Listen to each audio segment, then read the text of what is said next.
I never believed in ghosts.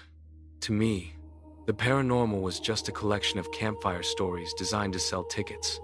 That changed last winter. One Tuesday night, trapped in my apartment by a freezing blizzard, I downloaded a ghost detector app. It was a joke, a way to kill time while the wind hammered against the glass. The moment the app initialized, the phone vibrated violently in my palm.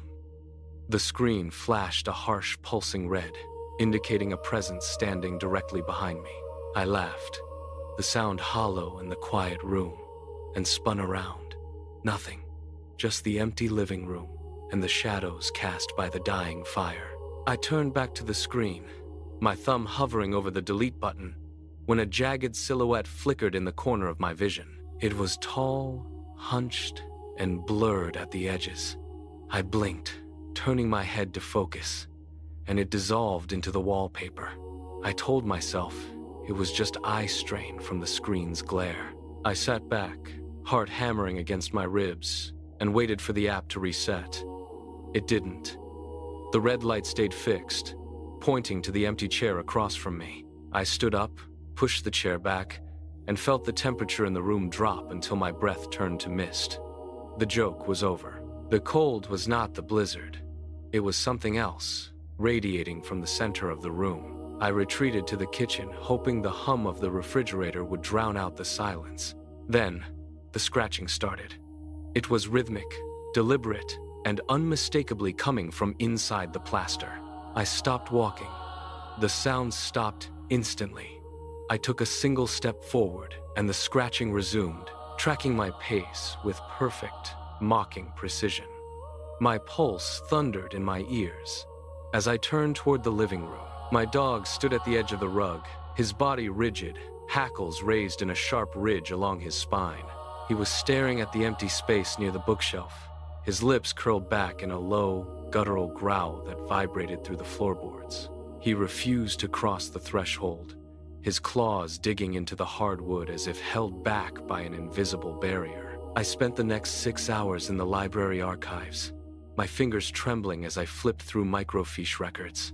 The truth was buried in the city's oldest deeds.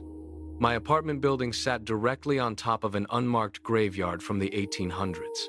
The realization hit me like a physical blow, grounding the phantom sounds in a history of displacement.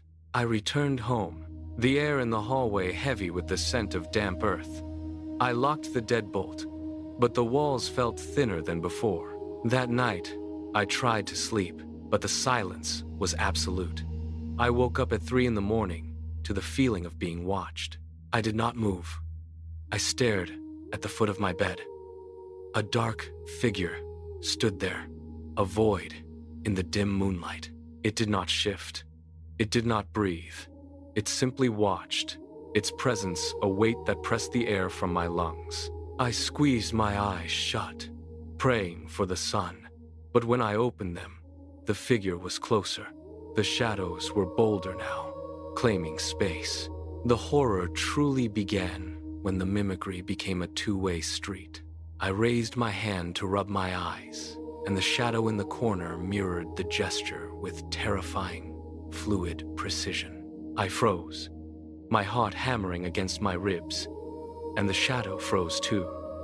Then, the sequence reversed. The shadow tilted its head, and a second later, my own neck muscles spasmed, forcing my head to tilt in perfect, sickening synchronization. I tried to pull away, but my arm felt heavy, as if being tugged by invisible strings. I was no longer the one pulling the threads. I spent the next hour trapped in a cycle of involuntary twitches, my body reacting to the shadow's whims. I finally broke the connection by sprinting into my home office, slamming the door and locking it. I stood there, gasping for air, until I looked toward the desk. A shadow sat in my chair, its fingers tapping against the keyboard in a rhythmic, familiar cadence. It was not just copying me anymore. It was practicing my life. It turned its head toward me, and I saw my own face reflected in the void. I did not wait to see what it would do next. I grabbed my keys, threw the door open, and ran into the night. I stay in motels now, moving every 3 days to stay ahead of the dark, but the shadows follow. I see them in every window, every darkened screen, every mirror. They are patient. They are waiting for the moment I let my guard down. I catch myself performing gestures I never intended to make, my own hand waving at a reflection that is no longer mine. The scariest part is not that they are watching. It is the creeping, cold suspicion that one of them has already learned to wear my shape. It is currently living the life I left behind, occupying my space, breathing my air. Shadows that copy you are terrifying, but nothing compares to the moment you realize the person you trust most is no longer yourself. I look into the glass, and for a split second, I do not recognize the eyes looking back. The transition is complete. I am the ghost now. The silver ring sat on my vanity, its surface etched with jagged, unfamiliar symbols that seemed to shift under the light. My grandmother left it to me in a velvet box, the only inheritance after her passing. I picked it up. The metal felt cold, heavy, and strangely magnetic. I slipped it onto my ring finger. It slid on with a chilling, fluid precision, as if it had been waiting for my skin to claim it. The first week was a blur of impossible fortune.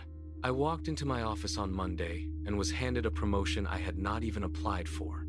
The paperwork was already signed. By Wednesday, I bought a lottery ticket on a whim at a gas station, just to test the air. I won a sum that cleared my student loans in a single stroke. I walked through the city feeling like the world was finally bending to my will. Every door I approached unlocked before I reached for the handle. I felt invincible, as if the ring were not just a piece of metal, but a key to a life I had never dared to imagine. I looked at my reflection, and for the first time, I stopped worrying. Then, the shift began. It started in the office during a heated argument with my manager. He was shouting, his face turning a deep, blotchy red, his finger jabbing at my desk. I felt a sharp, cold pulse from the ring. I muttered under my breath, "I wish you would just disappear." 2 days later, the office was silent. A heart attack had claimed him in his sleep. I told myself it was a coincidence, a dark twist of fate. I went back to work, but the silence in his empty office felt heavy. A week later, my upstairs neighbor's constant drilling drove me to a breaking point. I gripped the ring, my knuckles turning white, and whispered, "Just be quiet forever." That evening, the police sirens wailed outside. He had tripped over his own rug, tumbled down the concrete stairs, and died instantly. The dread settled in my gut like lead. I realized then that the luck was not free.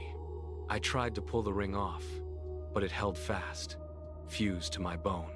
I clawed at the band, my nails digging into the skin around the metal. I pulled until my knuckles turned purple, but the silver did not budge. It felt like part of my skeleton now, a cold, unyielding anchor. I scrambled to the attic, my breath coming in ragged gasps. I tore through boxes, scattering old photographs and dust-covered keepsakes, until I found the small, leather-bound journal tucked beneath a loose floorboard. The pages were brittle, the ink faded to a sickly brown, but the handwriting was unmistakable. My grandmother's script. I flipped through the frantic entries. The warning was clear, written in a hand that shook with every stroke. The ring takes more than it gives. It feeds on the lives of those you love. I traced the words with my free hand. Every woman in our lineage had worn this silver band, and every one of them had buried their closest kin. The silence of the attic pressed in on me. I looked down at my finger, watching the symbols pulse with a faint, rhythmic light. The realization hit me with the force of a physical blow. This was not a gift, it was a parasite. I sat there in the dark, the journal trembling in my hands, waiting for the next tragedy to strike. Last night, the bills were a mountain on my desk. Final notices, red ink, the threat of everything I had built being stripped away. I stared at the ring, my mind a blur of panic, and I whispered a single, thoughtless wish for the debt to vanish. I did not mean it. I just wanted the pressure to stop. This morning, the phone rang. It was the local fire department. My parents' house was a charred skeleton. They were gone. The news hit me like a physical weight. crushing the air from my lungs. I dropped the phone, the plastic clattering against the floor. Then, the ring began to pulse. It radiated a sickening, unnatural heat. I tried to rip it off, but the metal dug deeper, cutting into my flesh as if it were hungry. In the absolute silence of this motel room, I hear it now. A faint, rhythmic scraping sound, like metal dragging against bone. The whisper grows louder, a metallic hiss that promises more luck if I just give in. I am trapped, waiting for the next tragedy. I sit perfectly still. I do not move. I do not even blink. To think is to invite disaster. To let a stray desire slip through my mind is to sign another death warrant. The ring pulses against my bone, a steady, rhythmic throb that demands I wish for more. It wants me to want. It wants me to crave. I am a prisoner in my own motel room, staring at the wall, terrified that a single, stray thought will burn down the world around me. The metallic scraping sound is louder now, a jagged hiss that fills the air. It promises me everything, but I know the cost. I am waiting for the next tragedy to manifest. Which story scared you the most? Comment below and subscribe. Stay safe out there, and sweet dreams.